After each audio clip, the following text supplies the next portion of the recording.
बिहार चुनाव शुरू हो चुका है और बिहार में एक बात कही जाती है कि जात पाति ना मानने वालों की भी जाति होती है, क्योंकि यहाँ पर जातिवाद इतना हावी होता है कि मुद्दे पीछे रह जाते हैं। लेकिन क्योंकि चुनाव शुरू हो चुका है तो इसके पीछे क्या क्या किस्से हैं, जाति किस तरह से हावी हो रही है या सच में मुद्दों पर वोट पड़ेगा, ये आज हम पंचायत में बात करेंगे। क्योंकि पंचायत हमारी बैठ चुकी है पंचायत विद रिपोर्टर्स के साथ। चंद्रमोहन हमारे साथ हैं, न्यूज़ 18 इंडिया के पूरा बिहार ये देखते हैं, पूरे एक तरह से कहते हैं बिहार के हमारे हेड चंद्रमोहन जी हैं। अरुणिमा जी एंकर भी हैं CNN से, जो हमारा इंग्लिश चैनल है, और बिहार की शायद आधी से ज़्यादा विधानसभाओं में अब तक होकर भी आ चुकी हैं। महागठबंधन हो या NDA हो, किसकी क्या रणनीति है इस पर अरुणिमा जी बेहतर बताएंगी, क्योंकि उसके पीछे के किस्से भी जानना बेहद ज़रूरी है। और पायल तो खैर इनकी तो बात ही मैं क्या करूँ कि सबसे ज़्यादा NDA की नस नस को पहचानने वाला अगर कोई है तो पायल का नाम उसमें बड़ा ऊपर के लोगों में शुमार किया जाता है। पायल, मैंने गलत तो नहीं बोला? और ये हमारे माननीय पॉलिटिकल एडिटर साहब है यतेंद्र शर्मा। तो ठीक है, पंचायत विद रिपोर्टर्स में चंद्रमोहन, आप एक कोई किस्से से शुरुआत करते हैं कि क्या रहा बिहार की राजनीति। देखिए, अभी बिहार में चुनाव चल रहा है, नवंबर का महीना है, और आपको नीतीश कुमार के सरकार की शुरुआत में लेके चलते हैं, जहां 2005 में जब बिहार में चुनाव खत्म हुआ था और नीतीश कुमार काम शुरू किए थे, तमाम मंत्रिमंडल का गठन हो चुका था, अधिकारी सब अपने काम में लग चुके थे। हम लोग भी प्रतिदिन जैसे स्टोरी अपना करते हैं, स्टोरी करके और ऑफिस में बैठे थे। इसी दौरान शाम में जब वहाँ से निकले ऑफिस से 8:30 बजे के करीब घर पहुँचे हम, और तभी फ़ोन कॉल बजा और पता चला कि नक्सलियों ने जहानाबाद को कब्जा कर लिया। तकरीबन 1000 की संख्या में हथियार के साथ, बम बंदूक के साथ नक्सली पहुंचे हुए हैं। कहीं अधिकारी का घर कब्जा है, कहीं जेल को कब्जा कर लिया है।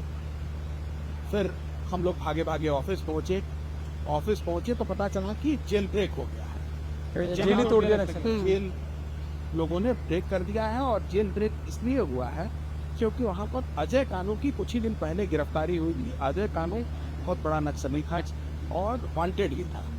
कई राज्यों में उसकी तलाश भी थी और यहाँ भी पुलिस तलाश रही थी। उसको छुड़ाने के लिए नक्सलियों ने अपना धावा बोला था, क्योंकि भारी संख्या में जब वहाँ पर नक्सली पहुँचे तो हम लोग ऑफिस पहुँचे। ऑफिस से फिर वहाँ से रवाना हुए। जब रास्ते में आगे बढ़ रहे थे तो कभी SP को फ़ोन मिलाए, कभी DM को फ़ोन मिलाए, कभी किसी का फ़ोन नहीं मिले, कभी फ़ोन उठे और 1 सेकेंड में फ़ोन कर दिया। दरअसल उस समय क्या हुआ था कि बिहार में बिजली का बहुत क्राइसिस था। तो जितने भी आसपास के ज़िले हैं राजधानी के, वहाँ के DM और SP शाम में जब कोई काम नहीं रहता था तो वो लोग अपने इलाके से निकलकर और राजधानी पहुँच जाते थे, या तो उनके अपने घर, फ्लैट, या फिर जो यहाँ पर पटना में अपना बना रखा था, यहाँ पर रुके और फिर वहाँ सुबह अपना नहा धोआ के पहुँच गए, फिर अपना नाश्ता पानी किया, ऑफिस में पहुँच गए। हम लोग धीरे धीरे जहानाबाद की ओर आगे बढ़ना शुरू किया। यहाँ से तकरीबन 60 किलोमीटर है। रोड की स्थिति भी बहुत अच्छी नहीं थी क्योंकि आप तुरंत यहाँ से पहुँच जाए। यहाँ से जाने में तकरीबन हमको लगता है कि 2-2.5 घंटे जहानाबाद लगा हो। जहानाबाद शहर में जब हम लोग इंटर किए, जब ताबड़तोड़ फायरिंग की आवाज़, बम की आवाज़ सुनाई दे रही थी, और हम लोग धीरे धीरे डर के, क्योंकि इतना डर का माहौल था, शहर में कोई घर से बाहर नहीं निकलता था और लोग अपने अपने घरों में कैद थे। हम लोग इसी तरीके से पहुंची। तो जहानाबाद को 2 भागों में बांटता है वो दरभा नदी पर एक पुल बना हुआ है। हम लोग उस पुल को क्रॉस किए तो चारों तरफ मतलब कहीं खून बिखरा पड़ा है कि कुछ कहीं लोग भाग रहे हैं, पुलिस कहीं कमान ली हुई है, लेकिन पीछे में उनके ऊपर कब हमला हो जाए इसका भी किसी को अंदाजा नहीं। तो फिर हम लोग उस चौराहे पर उतरे और सामने गली के बाद वो जेल है, जहानाबाद जेल। जहानाबाद जेल की ओर जब आगे बढ़ने लगे तो कुछ पुलिस वाले अंदर से निकल रहे थे और साथ में 8-10 लोग और भी उनके पीछे थे। तो हम लोग वहाँ पर रुके और उनसे पूछे कि भाई जेल में यही जेल टूटा है, अंदर आगे बढ़ना ठीक है या नहीं है। तो जो जेल में कैदी था वो बोल रहा है, अरे जाइए कोई बचा थोड़ी है, सब लोग तो चला गया।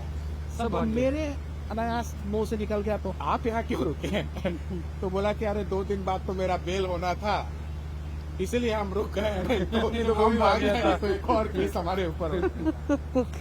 मैं आप ये बिजली वाली बता दी, मैं एक सेकंड के लिए रोकती हूँ आपको। अब कट टू नाउ, क्योंकि इतना लंबा जो संकट झेला है बिहार ने, अभी जब मैं घूम रही हूँ बिल्कुल अंदरूनी इलाकों में भी अब बिजली है। जैसे अलीनगर में पहुंची जहाँ से मैथिली ठाकुर चुनाव लड़ रही हैं, बिल्कुल अंदरूनी गली गली में वो अपना काफिला लेके जाती, जहाँ एक गाड़ी चले जाए तो साइकिल जाने की भी जगह नहीं है, वहां भी बिजली थी। कुछ जगहों पे स्ट्रीट लाइट ऑफ था, तो मैंने लोगों से रुककर पूछा कि आप तो कह रहे हो बिजली आ रही है बट लाइट नहीं दिख रही।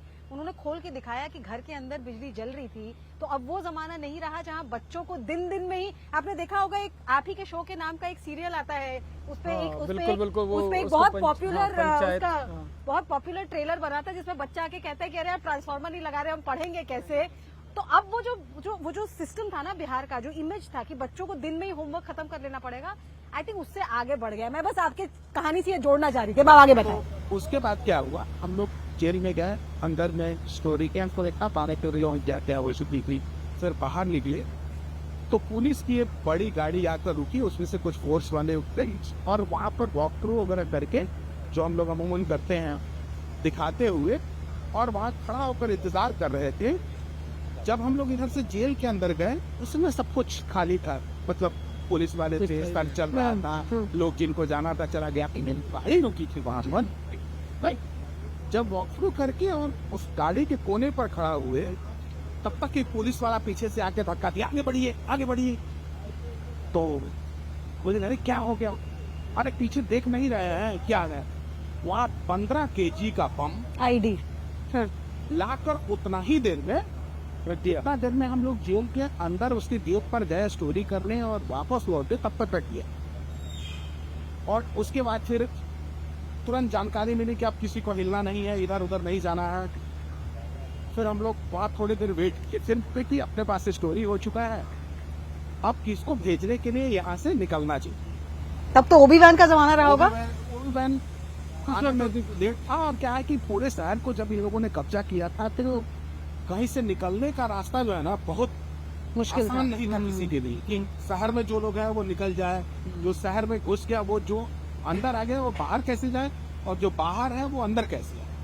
फिर हम लोग सोचे कि निकलते करथा नदी की ओर, जैसे बड़े ब्रिज की तरफ पुलिस वहां रोकती, कहाँ जा रहे हैं, ब्रिज के अंदर बम लगा हुआ। तो एक समय ऐसा लग रहा था कि हम लोग इसे ब्रिज को क्रॉस करके आए, अगर उसमें ब्लास्ट हो जाता था फिर क्या होता। तो स्थिति इतनी खतरनाक हो चुकी थी उस समय। फिर हम लोगों ने अपना स्टोरी किया, भेजा, आए पटना, नेक्स्ट डेज की फिर सुबह सुबह वहाँ पहुंचे तो चारों तरफ से आसपास के जिले के जितने एसपी, डीएम, बाकी स्पेशल डीएम, अधिकारी, पुलिस, भारी तैनाती हो। उस बीच में ब्रीफिंग चल रहा था। देखिए वहाँ पर एक अजीब तस्वीर दिखाई थी कि पुलिस की ब्रीफिंग चल रही है कि इस जगह पर नाके पर पोस्टेड इतनी होगी, 50 पुलिस वाले वहाँ सर्च करेंगे, 10 वहाँ रहेंगे, 20 वहाँ रहेंगे, 30 यहाँ रहेंगे, इनको नहीं घुसने देना है, आदमी का सर्च होगा फिर अंदर आएगा। और जो लोग भी भागे हैं तकरीबन हमको लगता है कि 350 लोग जेल छोड़कर जा चुके। अजय कानू भी जो सबसे बड़ा नक्सली था, जिसकी गिरफ्तारी हुई थी, जिसके लिए जेल ब्रेक हुआ, वो भी जा चुका। फिर हम लोग जब ब्रीफिंग हो रही थी, उस कुछ लोग आसपास में दिखाई दे रहे थे, आसपास में दिखाई दे रहे थे। तो एक सोची कि आखिर ये कौन लोग हैं। हमको लगा जहानाबाद शहर के लोग हैं, जो सुबह हुआ है तो लोग निकल के पहुंचे हैं वहाँ पर। खड़ा होकर लोगों की पुलिस की फिर बाइट हुई, उसको भेजने की तैयारी थी। तो मेरे मन में उन लोगों को पकड़ना चाहिए जो लोग इस जेल ब्रेक में शामिल हैं, या फिर इस जेल ब्रेक को जिन्होंने अपना डिजाइन किया होगा कि इसको ब्रेक करना है, लोगों को निकालना है यहाँ से। फिर सर्च शुरू किए हम लोग। तो वहाँ का जो एरिया कमांडर है उसको संपर्क करने की कोशिश की गई, कहीं से संपर्क हुआ तो हुआ कि आइए आप लोग बात करेंगे मीडिया वाले से। फिर हम और हमारे कैमरा पर्सन असली दोनों आके बढ़े कुछ, हमको लगता है 1.5 किलोमीटर तक हम लोग पैदल गए। तो अब बोले कि अरे वो कहाँ है जिससे बात करना है। अरे हम ही तो हैं। उसी के साथ आप जा रहे हो, एरिया कमांडर है और पुलिस की ब्रीफिंग में, पूरी ब्रीफिंग में मौजूद है सामने। कि कैसे चेकिंग होना है, कैसे लोग उस काल से होते हुए आज बिहार पहुंचा और आज बिहार पहुंचा है, जहां एक बार फिर इसमें से एक हम लोग घटना मैं भी नवंबर आपको में बता रहा चुनाव हूँ। में 2014 की घटना है जब नरेंद्र मोदी को एनडीए का कैंडिडेट घोषित किया गया और शायद नीतीश कुमार ने साथ नहीं दिया, तो नीतीश मुख्यमंत्री थे, तो पहली रैली पटना गांधी मैदान में थी। बिल्कुल हम उसे कवर करने पहुंचे क्योंकि एक क्रेज़ था, आज भी क्रेज़ है, उस वक्त भयंकर क्रेज़ था क्योंकि शुरुआत थी वो। तब जब हम यहाँ पहुँचे रात को तो सुबह सुबह खबर आई 6:30, 7 या 7:30 ऐसे कुछ बज रहा होगा कि रेलवे स्टेशन पर बम ब्लास्ट हुआ है। देसी बम थे। उसके बाद जब चलिए वहाँ कुछ लोग घायल हुए तो माना कि छोटी सी घटना है। पटना गांधी मैदान में वो रैली शुरू हुई, जनसभा शुरू हुई और जनसभा मतलब इतना बड़ा भीड़ थी कि पैर रखने की जगह नहीं थी। शहनवाज हुसैन का भाषण चल रहा था, नरेंद्र मोदी तब तक आए नहीं थे, तो ब्लास्ट की आवाज़ आई पीछे से, 1 2 3, तो कोई भगदड़ ना हो जाए। उस वक्त शहनवाज हुसैन ने बहुत अच्छा किया। बिल्कुल मंच पर मौजूद उन्होंने थे कहा कि शहनवाज हुसैन। टायर फट टायर गया है, ब्लास्ट कोई हुआ भी ये पीछे। ना सोचे और कोई गलत कुछ नहीं है, सब अपने आराम से बैठ रहे। उन्होंने ऐसे करके पब्लिक को थामा और मुझे याद है 7 या 9 उस वक्त ब्लास्ट पीछे हुए। खैर नरेंद्र मोदी आए, उनका भाषण हुआ और सभा खत्म हुई। सभा खत्म होने के बाद चेकिंग की गई। चेकिंग होने के बाद 5 बम जिंदा मिले वहाँ पर और 3 बम बिल्कुल बीचों बीच में मिले, एक इधर एक दूसरी साइड में, एक साइड में, और 2 बम कहाँ मिले? स्टेज के दो बम मिले मीडिया के स्टेज के नीचे और उस पर हम खड़े थे। तो मैं वॉक थ्रू कर रहा था उस वक्त उनको दिखाते हुए और पसीने पसीने हो गया। अगर ये फट जाते भले ही चना मरते, लेकिन ज़िंदगी भर के लिए सैकड़ों, क्योंकि उसमें मुझे लगता है 150-200 के आसपास मीडिया कर्मी थे और जिंदगी भर के लिए वजन 10 केजी से नहीं, कम वजन था। ना भी तो जो मैं छर्रा खुद छर्रा गवाह हूँ। मरते हैं। तो 10 मौत केजी का से। जो मंजर होता है ना, वो मेरी आंखों के नीचे आ गया कि पहली बार लगा कि हाँ ये सच में। पर धन्यवाद देना चाहिए शहनवाज जी को इस बिल्कुल। माहौल में अपने आप बहुत को अच्छा उन्होंने बहुत काम अच्छा किया उसको बहुत तरीके से, और बाकी जो एक लीडर को जैसे करना मैं भी चाहिए। आपको एक चीज़ बताती हूँ कि मेरा परिवार बंगाल में रहता है और हम तब यूनाइटेड बिहार में बहुत आते थे क्योंकि हम जैन हैं और हमारे बहुत सारे साइट्स है वो अब झारखंड में है। अब झारखंड में है, कुछ भबिहार में है, तो हमें आना तो था। मुझे बहुत अच्छे से याद है कि हम छोटे छोटे जब होते थे तो हम अपनी मम्मी से हमेशा कहते थे कि सुबह सुबह हमें क्यों उठा के ले जा रही हो ट्रेन में, दोपहर में चलते, कभी भी चलते, गाड़ी से चलते। पर माहौल इतना ख़राब था कि अगर आपको बोकारो जाना है, अगर आपको पेटरबार एक हमारी बहुत अच्छी जगह है, पावापुरी जाना है तो आप नहीं जा सकते, नालंदा जाना आप नहीं जा सकते। वो उनका ये कहना है कि अगर आपको जाना है तो भाई साहब आप 3 बजे तक पहुंच जाओ। 3 बजे के बाद आपकी गारंटी कोई भी नहीं लेगा, चाहे वो पुलिस हो चाहे कोई और हो। और अब पूरा माहौल ही अलग है। नहीं पायल, आप तब की बात कर रही हैं। अभी भी बिहार मेरा गृह क्षेत्र है, पटना में मैं पली बड़ी हूँ। अभी भी मेरे घर से फोन आ रहा है, अरे रात के 8 बज गए, तुम अभी भी बाहर हो। मैं कहा अब वो बिहार नहीं रहा है, 12-1 बजे। लेकिन पिछले कुछ समय से जो घटना हुई है ना, तो लोगों को वो याद आ रही है। मोकामा की घटना, पटना में भी कितने सारे कांड हुए। मैं आपको पिछले हफ्ते की बात कर रही हूँ। मैं 28 तारीख को यहाँ पे पहुंची थी और यहाँ से तुरंत मुझे भागलपुर निकलना था। उसके बाद मैं सीमांचल गई।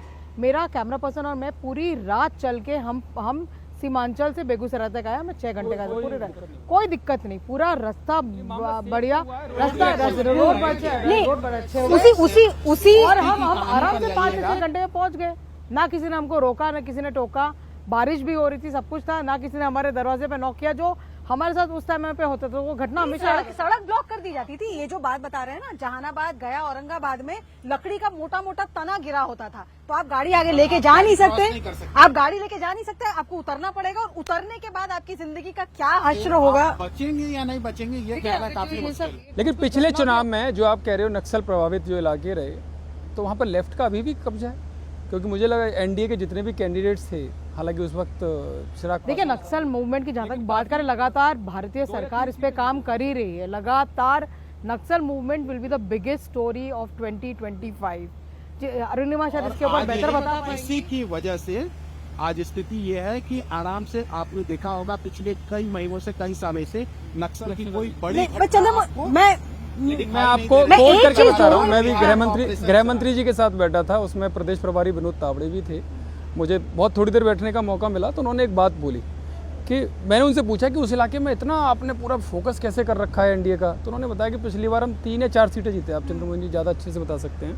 तो बोले हमने धरातल पर जो उनकी फिजिकल एक्टिविटी है, चाहे वो छत्तीसगढ़ हो, झारखंड हो या यहाँ पर हो, वो पूरी तरह से खत्म करने के कगार पर देखिए हैं। लेकिन उनकी वैचारिक जो प्रतिबद्धता रहती है या जो विचारधारा है वो खत्म नहीं होगी, वो तभी खत्म होगी जब वहाँ पर हमारे लोग जीते, और इसी वजह से उन्होंने वहाँ फोकस। मैं वही कह रही हूँ, भाकपा माले का गढ़ है वो इलाका। और अभी भी आप देखिए लेफ्ट का पिछले चुनाव का स्ट्राइक रेट देखिए, लेफ्ट का स्ट्राइक रेट बेस्ट था। अभी भी दिव्या गौतम को क्यों टिकट देने पर मजबूर है, लालू यादव क्यों उनको अपनी गाड़ी में बैठाकर दानापुर में रोड शो करने को मतलब मजबूर है। दिव्या गौतम सुशांत सिंह राजपूत की कजन है, मतलब उनकी बहन है चचेरी, लेकिन वो इस आइडेंटिटी को अपने कैंपेन में यूज नहीं कर रही हैं। उनको लग रहा है कि अगर दीपांकर भट्टाचार्य जो लेफ्ट के यहाँ बड़े नेता हैं, वो अगर आके उनके फेवर में बोलते हैं या वो अपने लेफ्ट की आइडेंटिटी को आरजेडी की आइडेंटिटी से जोड़कर बाहर निकलती है, तो उनके ज्यादा चांसेस है वोट मिलने के। तो नक्सलवाद खत्म हो चुका होगा, और बिहार में नक्सलवाद खत्म होते होते नक्सलवाद की आइडियोलॉजी से हटके क्रिमिनल कंटेंट ज्यादा बन गया था।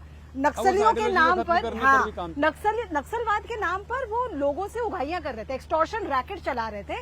तो ये भी एक वजह थी कि क्यों नक्सलवाद को बिहार में खत्म। जी अब ये बताइए, अब चुनाव शुरू हो गया है, अब तो खैर वोटिंग भी हो गई, क्या किससे अंदर खाने क्या चले, क्योंकि बहुत सारी नाराजगी की भी खबरें आई।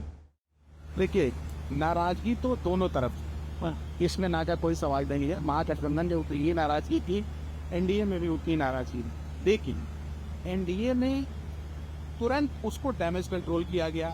सबको, जितने भी बड़े नेता हैं, आपने देखा होगा, दिल्ली सबको बुला लिया गया। अमित शाह ने मीटिंग की, नित्यानंद राय खुद सबकी अगुवाई कर रहे थे, ले जाकर लोगों से मिले। देखिए, उस पर मैं जोड़ना चाहती हूँ, क्योंकि आप एनडीए की बात कर रहे हैं, एनडीए ने जो अपनी प्रिपरेशन की उसी हिसाब से की है।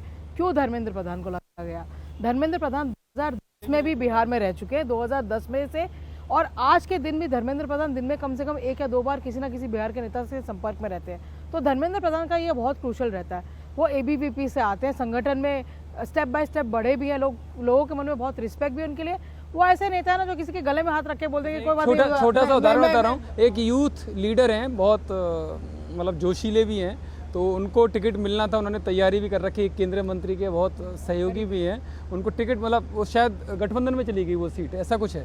तो उन्होंने अपने सोशल मीडिया पर बहुत साफ तौर पर लिखा कि तेल लेने गया सर्वे, ऐसा कुछ करके था। अब धर्मेंद्र प्रधान समझते हैं, उस देखो वो नेता है जोशीला, लोगों को साथ लेकर चलता है, विचारधारा के साथ है, तो अब उसको सेंटिमेंट नहीं, अब उस यूथ को अपने साथ लेकर चलते हैं, साधने का काम कर रहे हैं। तो एक मैसेज दिया कि भाई कोई नहीं, आज नहीं तो भविष्य में तेरा। और मैं इसका वरिष्ठ नेता भी थे जिनको भी लगा कि नहीं भाई मुझे भी टिकट मिलना चाहिए था, उनको नहीं मिला तो उनको समझा दिया गया कि कोई बात नहीं। एक नेता ने बड़े मजाक में हमसे कहा कि उनको हमने बता दिया, आप गवर्नर मटेरियल तो है ही ना, आप क्यों टेंशन ले रहे हैं। और इसका कॉन्ट्रास्ट देखिए, चुनाव बिल्कुल दरवाजे पे दस्तक दे रहा है, और मुकेश सहनी के भाई और आरजेडी के कैंडिडेट आपस में गुत्थम गुत्था उनका चल रहा है, टू दी एक्सटेंट कि आरजेडी के कैंडिडेट मुकेश सहनी हम सब जानते हैं, पहले उन्होंने कहा कि भाई मल्ला का बेटा ही डेप्यूटी चीफ मिनिस्टर बनेगा, वो बात मान ली गई, उनके भाई को टिकट दिया, मुकेश सहनी ने खुद नहीं लड़ा। आरजेडी के जो माइनॉरिटी के कैंडिडेट थे वहां से, उन्होंने मना कर दिया साफ कि मैं विड्रॉ नहीं करूंगा, और चुनाव के एन मौके तक उनको कन्विंस नहीं कर पाए। उनको धमकी भी दी गई कि आपको आरजेडी से निकाल दिए जाएंगे।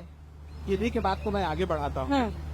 महागठबंधन में स्थिति ये आ गई थी लास्ट दिन, जो अंतिम दिन नॉमिनेशन हो रहा था उस दिन, ये गठबंधन रहना है या नहीं रहना, ये स्थिति बनाई। तो कट्टे वाली बात जो है, जो अपने समाज में बार बार कह रहे हैं, कहीं ना कहीं कोई लेट करता है, और इसीलिए आपने देखा होगा एकाएक गहलोत को लगाया की बात जान ली। गहलोत यहाँ पहुंचे, पहले तेजस्वी यादव के साथ उनकी मुलाकात हुई पोलो रोड पर, उसके बाद फिर वहाँ तेजस्वी यादव के साथ निकलते हैं और 10 सर्कुलर रोड जहाँ लालू यादव रहते हैं वहाँ पहुँचते हैं, और बिहार के जो कृष्णा नवरू अभी प्रभारी हैं, उनको कमरे में अंदर नहीं जाने दी। लालू प्रसाद कह रहे हैं मैं सिर्फ अशोक गहलोत से बात बस, और उस कमरे में जबकि बैठने का बहुत सारा जगह था और कांग्रेस के नेता जा सकते थे, ये सभी लोग गए हुए 1-to-1 मीटिंग की। देखिए, बहुत क्लियर, लालू यादव ने 1-to-1 मीटिंग की, और उन्होंने कहा कि अगर तेजस्वी यादव को आप लोग मुख्यमंत्री का चेहरा नहीं घोषित करेंगे, जो बताने वाले लोग बताते हैं, देखिए तो गठबंधन नहीं होगा।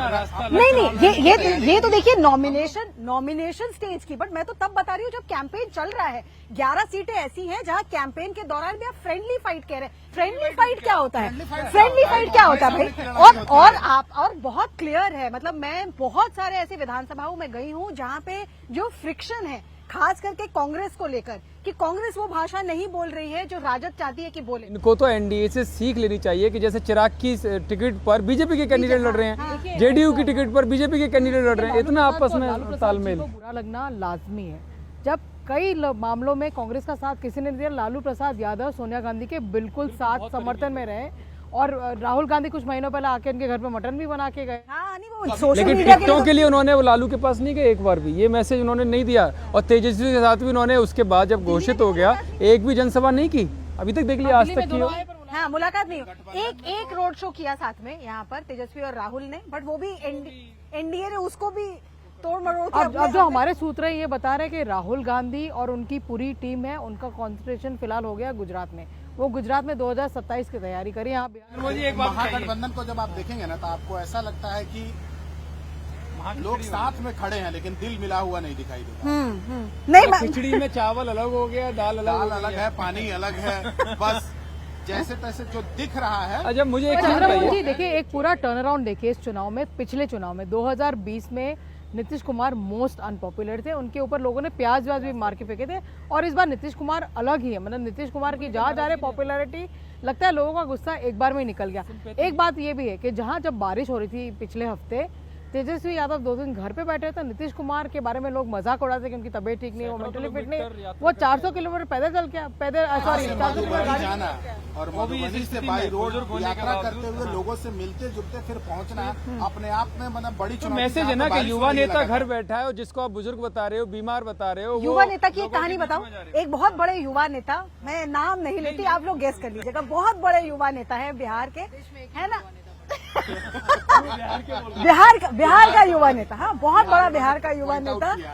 मैं गई उनके घर पे, ठीक है। मैं सुबह 8 बजे पहुंची क्योंकि 8 साढ़े 8 तक अगर चॉपर चल रहा है तो एयरपोर्ट पहुंच जाते हैं, नहीं चल रहा तो गाड़ियों का काफिला तैयार हो जाता है। सन्नाटा। गार्ड से पूछा, बोला मैडम वहाँ इंटरकॉम लगा हुआ है, फोन करके पूछ लीजिए। तो मैंने कहा ये नया सिस्टम है, मैंने इंटरकॉम लगाया, कोई नहीं। अंदर से कोई भागता हुआ आया। 9 बजे, 9 बज गए, सुबह 9:30 बज गए, 9:45 हो गए, 10 हो गए, साहब सो रहे हैं। चुनाव 3 दिन बाकी है चुनाव खत्म होने में, साहब सो रहे हैं। तो मैंने कहा अच्छा, तो मैं उनके निर्वाचन क्षेत्र में जाना चाह रही थी। हाँ ठीक है, आप पहुंचिए वहां पे, शाही दरबार के नाम से है, आप वहां पहुंचिए। हाँ, आप वहां पहुंचिए, वहां साहब मिल जाएंगे। हम पहुंच, अच्छा वो तो आएंगे चॉपर से, तो आप पहुंच जाइए, आपको वक्त लगेगा गाड़ी से। हमने गाड़ी भगाई कि वो तो चॉपर से आएंगे, कह रहे हैं कि 10 बजे निकलने वाले हैं। हम पहुंचे 12 बजे के करीब।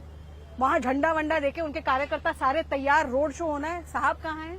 नहीं, साहब तो अभी तक निकले नहीं है। ये है युवा नेता जो इसमें चंद्रमोहन जी और बताएंगे। दोनों जी, मैंने सुना शाम को पार्टी शार्टी और ये सब युवाओं चलता है, उसी वजह से सुबह नींद नहीं खुलती रहता है। और वो नहीं, मैं तो एनडीए के मैं ये तो नहीं, हम सब जानते हैं, मैं उनका नाम फिर उनका भी नाम नहीं ले रही हूँ। एनडीए का शीर्ष नेतृत्व रात के 3 बजे तक पत्रकारों के साथ बैठा होता है ना, और सुबह 9 बजे वो कैंपेन ट्रेल पर होते हैं। और उम्र में वो कम से कम 15-20 साल बड़े होंगे युवा नेताओं से। आपको बता रही हूँ मैं आपको 1-2 दिन पहले की घटना बता रही हूँ। एनडीए के एक शीर्ष नेतृत्व के एक नेता ने मुझे फोन किया कि बताइए पायल, आपको क्या पता है कि घटना क्या चल रहा है हर क्षेत्र में। उन्होंने 25 सवाल मुझसे पूछ लिए। मैंने कहा कि सर आप इतने सवाल पूछ रहे हैं, आपके पास सारी डेटा है? कहते नहीं, हम जिस दिन जमीनी हकीकतों से दूर हो जाएंगे उस दिन हमारी पार्टी खत्म हो जाएगी। तो ये एटीट्यूड है। और ऐसा नहीं है कि उनको कॉन्फिडेंस नहीं कि उनकी जीत हो जाएगी, कितने नंबर से जीत है, एक चीज पर नजर बनाए। तेजू भैया और तेजस्वी कुछ ज्यादा ही हो गया अब तो, दोनों एक दूसरे के ऊपर। इस पे मैं भी जोड़ना चाहूंगी। हाँ, परिवार में लड़ाई इस हद तक जा चुकी है कि अब आपने वीडियो देखा होगा जो एयरपोर्ट का आया है कि एक तरफ तेज प्रताप यादव खड़े हैं, दूसरे तरफ तेजस्वी यादव खड़े हैं, एक दूसरे में बात भी नहीं हो रही। और इसका निष्कर्ष ये साफ तौर पर दिखाता है कि चुनाव में क्या होता है। तो झुंझुना पकड़ाने वाले बहुत कुछ तेजू भैया की रैली में भीड़ बहुत होती है, तो तेज प्रताप यादव की भागीदारी बढ़ेगी, देखिएगा। लेकिन मैंने तेजू भैया की जनसभा देखी है। लोग ऐसे जैसे प्रधानमंत्री मोदी की जनसभा में खम्भों पे चढ़ जाते हैं ना, पोल पे चढ़ जाते हैं, उसी तरह से। अरे मैं और तेजू भैया ने कह भी दिया है कि तेजस्वी तो बच्चा है, झुंझुना पकड़ेगा। उनके दूध के दांत नहीं टूटे, ये कहा उन्होंने कि इनके तो। और उन्होंने कहा कि राहुल गांधी जिंदगी में मछली ही पकड़ते रहे। लेकिन माँ का आशीर्वाद तेजू भैया के साथ मिल चुका है, डेली 50-60। परिवार का आशीर्वाद आपने देखा। एक चीज आपको मैं बताती हूँ कि हमें निशा भी आशीर्वाद मीसा भी। मेरा उनके साथ है। किसी ने बताया कि राबड़ी देवी जी हैं, वो दिन में हर दिन 40-50 लोगों को फोन करती है तेजस्वी। एकदम बिल्कुल इस बात में सच्चाई है और वो लोगों से कनेक्ट कर रही हैं और ये भी अपील कर रही हैं कि तेज प्रताप यादव को अगर किसी चीज की कमी हो उनके तो किस्से भी बहुत हैं, आपको पता ही होंगे। उनके तो किस्से कहानियां तेजू भैया के काफी हैं। एक बार तो सुनने में आया कि लालू राबड़ी जी को बंद कर दिया था बाथरूम में। बहुत और पुराना उसके बहुत अलावा पुराना किस्सा है, पिछले बार की पुराना हाँ। किस्सा है। हाँ। अपने कुछ करीबी लोगों को टिकट दे। पर तेजू भैया भाषण बड़ा अच्छा कर रहे हैं, लोगों की भीड़ में लोग तो उनको लोगों को लगता है कि लालू प्रसाद यादव के अगर बोलचाल में कोई उत्तराधिकारी है तो वो तेज प्रताप है। लोगों को यही लगता है बिल्कुल, क्योंकि उनका जो अंग्रेजी में एक वर्ड है रस्टिक, कि बिल्कुल जमीन से पे जो लोग जैसी बात करते हैं, जिस तरीके का कहते हैं ना लिगो, अंग्रेजी का फिर शब्द का प्रयोग करें, तो जिस तरीके की भाषा का प्रयोग करते हैं, लहजा जो है वो सब लालू प्रसाद यादव से मिलता जुलता है। और आपको याद होगा लालू प्रसाद यादव जब अपने वक्त में संसद में खड़े होकर बयान देते थे, उनको भी बहुत सारी अंग्रेजी बोलने वाली जनता जोकर कहती थी, joker of politics. But heartland में जो उनकी पकड़ थी वो अनमैच थी। और आज भी मैंने देखा, क्योंकि दानापुर में मैंने उनका रोड शो कवर किया, ठीक है आरजेडी के समर्थक थे, लेकिन जो समर्थक नहीं भी थे वो भी क्यूरियस थे देखने के लिए कि लालू प्रसाद यादव आए हैं तो झांक की तो उनकी पकड़ he's a cult figure in Bihar politics, no doubt. Party के लोग भी हैं, वो ये कहते हैं कि तेज प्रताप और तेजस्वी यादव दोनों में अगर कनेक्ट करना हो तो अगर आप अभी फोन मिलाइएगा तो हो सकता है तेज प्रताप यादव का फोन ना उठे, हाँ। का फोन ना उठे, तो अगले 1 घंटे बाद 10 मिनट बाद जब उन्होंने फ्री एक होगा इंटरव्यू फोन में आ जाएगा। लेकिन दूसरे भाई का लगता ही नहीं। पार्टी के लोग अगर कनेक्ट भी करने की कोशिश करें तो एक तीसरा रास्ता है जिसके जरिए आपको वहां तक पहुंचना है। वो हरियाणा से होते हुए रास्ता में पटना तक पहुंच नहीं पाता। उसी रास्ते के जरिए आपको नहीं तो तो फोन नहीं उठा तो देखिए, अगर आपको बेगूसराय से पटना आना है या वैशाली से पटना आना है तो हरियाणा जाके पटना आना बहुत मुश्किल है भाई। आप हरियाणा का नेटवर्क खराब है आजकल, लग नहीं रहा है। आपको सीधे आना पड़ेगा। ये स्थिति आज के वक्त में आप इसी से आप अंदाजा लगा सकते हैं कि किसका कनेक्शन जनता के साथ ज्यादा हो सकता है। अच्छा, मैं आपको एक अपना ग्राउंड रिपोर्ट का एक वो बताती हूँ। जो ये बात कह रहे हैं ना, तेज प्रताप की कॉन्स्टिट्यूएंसी में भी और राघोपुर में, दोनों जगह पर अगर आप पूछे कि दोनों भाइयों में भिड़ंत है, लड़ाई है, तेज प्रताप को निकाल दिया गया है, बहुत सारे खास करके महुआ में समर्थक ये कहते हैं ठीक है बेटा तो लालू का ही है ना, चुनाव निपट जाएगा तो सब साथ आ जाएंगे। तो जहां पे आरजेडी, जैसे महुआ है, आरजेडी वर्सेस तेज प्रताप है, डायरेक्ट फाइट है वहां पे, कुछ लोगों का ऐसा मानना है कि वहां लोजपा अपना टिकट निकाल सकता है, क्योंकि 2 बिल्लियों की लड़ाई में बंदर रोटी लेके उड़ जाएगा।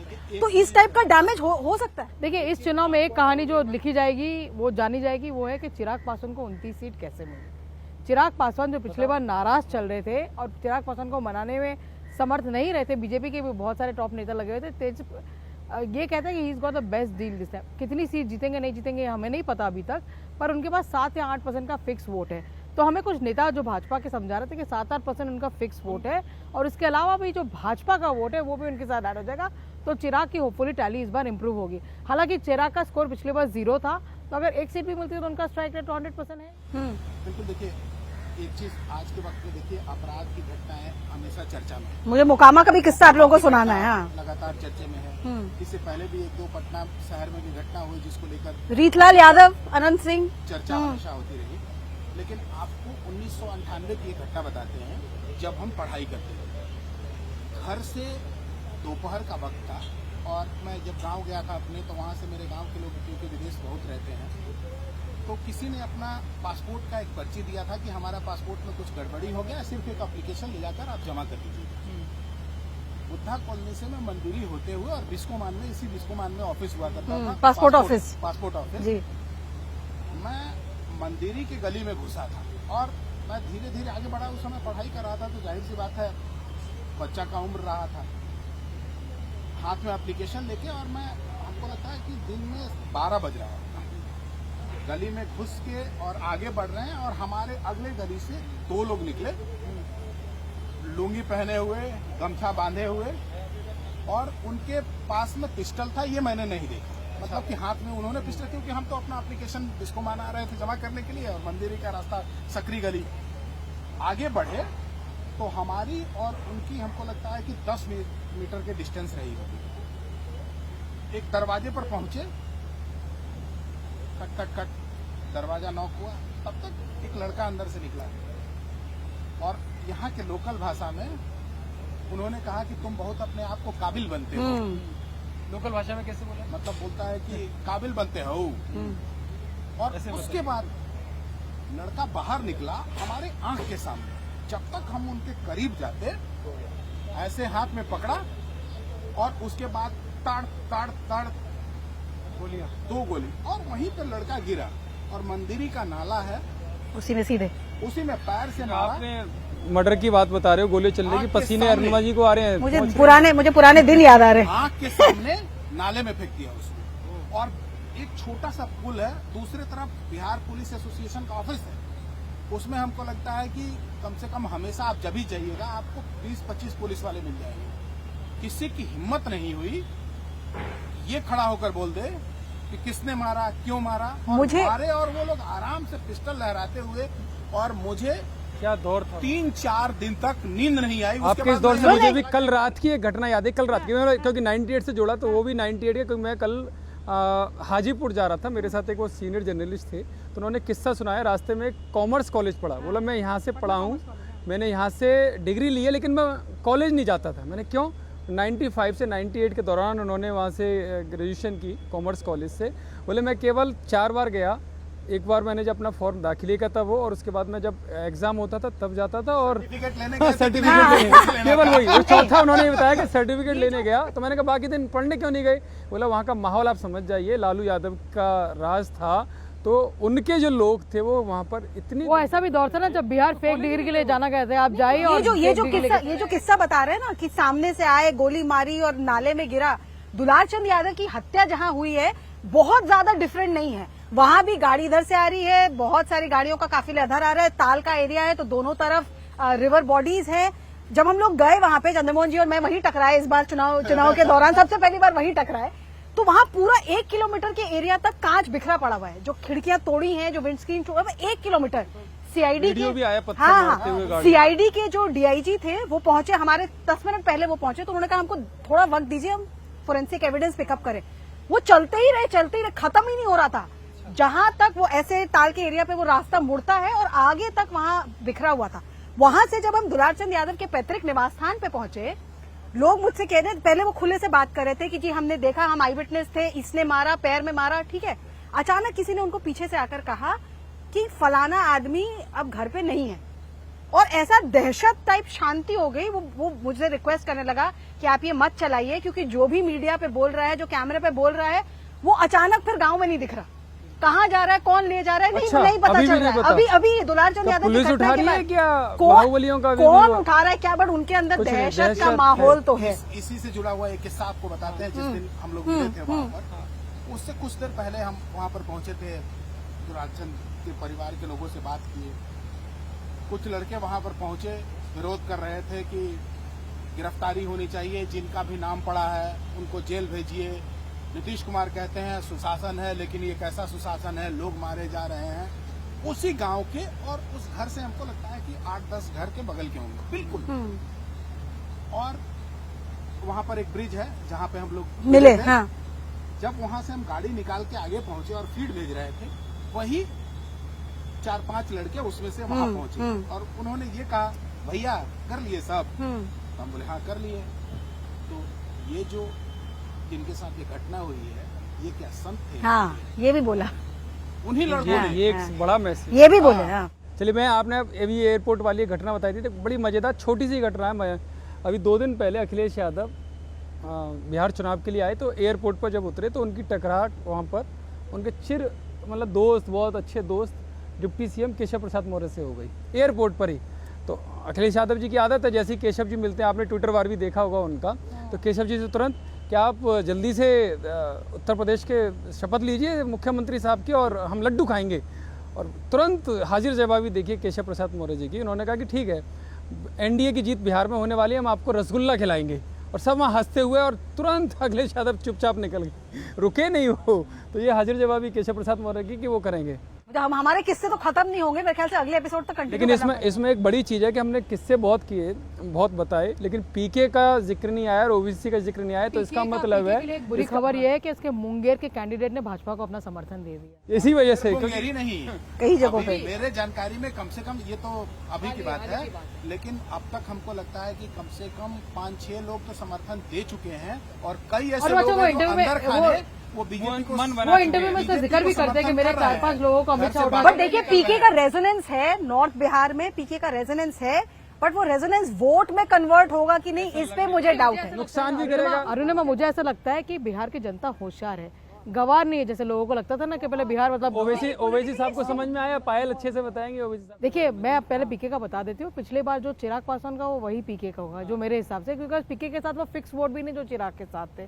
लोग समझ जाते कि आए हैं वोट काटेंगे और चले जाएंगे। नहीं लोग ये कह रहे हैं कि जो मुद्दे वो उठा रहे हैं वो बहुत अच्छे उठा रहे हैं। सचमुच माइग्रेशन की प्रॉब्लम है, सचमुच नौकरी की प्रॉब्लम है, सचमुच बिहारियों को बिहारी कहकर बाहर जो गाली दी जाती है इसकी प्रॉब्लम है, लेकिन इनको वोट देना मतलब वोट वेस्ट करना है, क्योंकि सरकार इनकी नहीं बनेगी। खुद भी नहीं लड़ रहे ना, खुद लड़ते तो जो आप कह रही है ना कि बिहारी वोटर बहुत एस्ट्यूट है, हमारी इस पंचायत में जो पंचायती हम लोगों ने की है उसमें ना तो पीके का बहुत जिक्र है ना ओवैसी का। तो समझ में आता है कि क्या फैक्टर है।